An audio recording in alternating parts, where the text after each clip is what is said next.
Welcome to part 2 of building a game with AI tools. In our last video, we started making a game about a reindeer who has to make his way to Santa before Christmas. Last time, I did mention that I've had problems with Snowy the enemy. I'm sad to say, I still have some of that issue still remaining. Aside from that, I've made a great number of progress.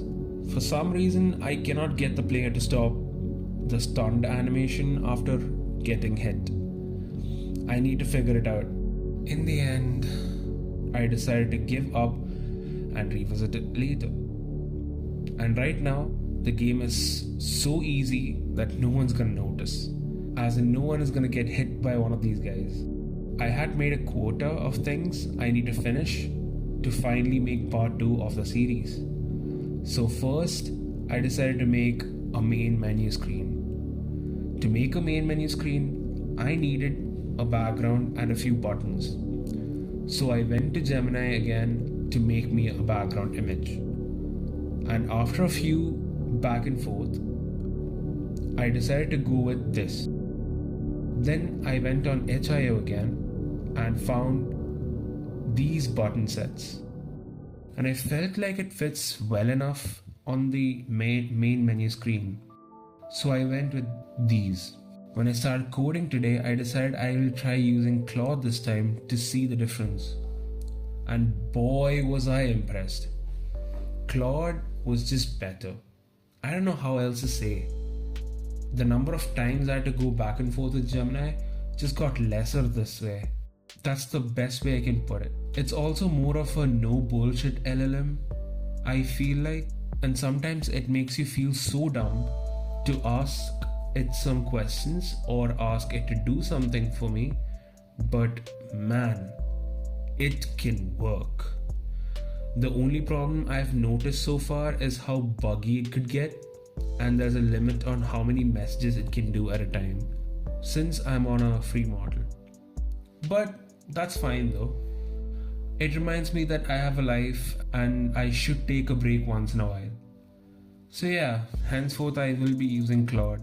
That being said, Claude helped me with the coding of the main menu screen. Next up was to add the health bar. I haven't fully flushed it out yet.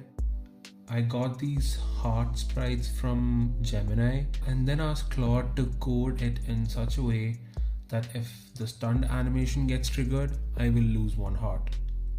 And when I lose all my hearts, the game over screen will pop up. For the game over screen, I asked Claude to keep it simple. Just a game over and a semi-transparent background to the game.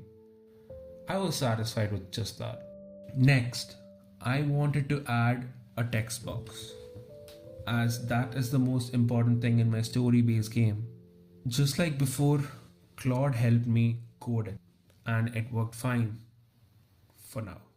More on that later, by the way. Next, I thought I'll add a camera.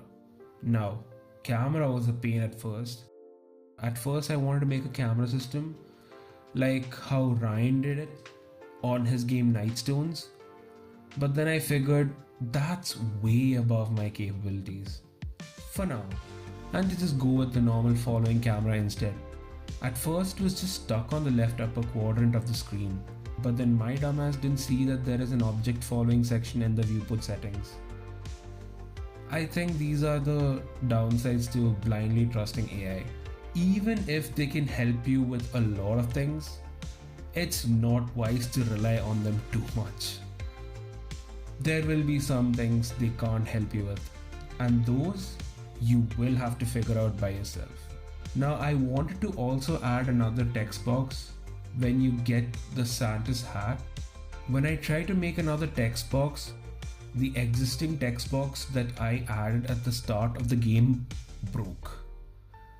Then it was just back and forth with Claude until I finally got it fixed again. I feel like it would have taken a lot longer without Claude, so thank you, Claude. They have their ups and downs, I guess.